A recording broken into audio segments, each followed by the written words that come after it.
Hello there, my friends. So we are talking about the coming of the Lord, the return of Jesus. And are we living in the last days? I mean, it certainly do seem like we are living in the days that, Noah lived in, where people just kind of did whatever they wanted to until the rains came upon the earth. The days of the Son of Man. Now, there are several passages, and I'm going to walk you through a couple of those, that tell us about the coming of the Lord and the return.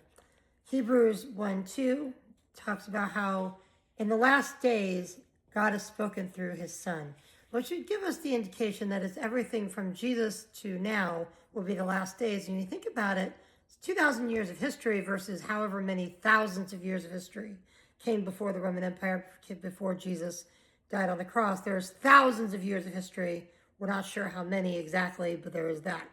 It varies, 6 to 8, just to 10, depends on who you talk to. Acts chapter 2, verses 17 to 18 talks about how in the last days children will prophesy, see visions, dream dreams, display works. There will be display of works in the heavens and earth. 2 Peter 3 to 4. In the last days, mockers will come denying anything about the return of Christ, that everything has been going on the same since the creation of the world. Nothing is changing. Obviously, things are changing. We see that. But Jude 18, verse 18, talks about how mockers will come in the end, following their own ungodly lusts. And we see that every day. We see it on the news. We see it in TV. We see it all around us in the streets, people parading around their ungodly lusts.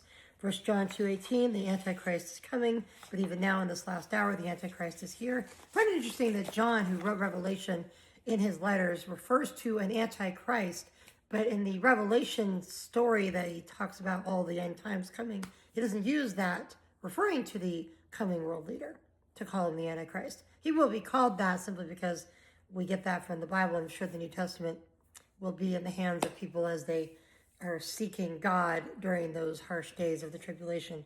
And there's a whole lot more in there, but I just don't want you to get divided. There are a lot of different views about the end times. There's a lot of different beliefs. It's important for us to not get lost in that. You can have a positive relationship with people and positive conversation with people without getting into these crazy debates where harsh words are flying around. That's not the love of Christ. That's not the love of God we need to have for each other and for people that are watching us and that we are trying to share God's word with. So keep studying James 5. See you in the next one. God bless.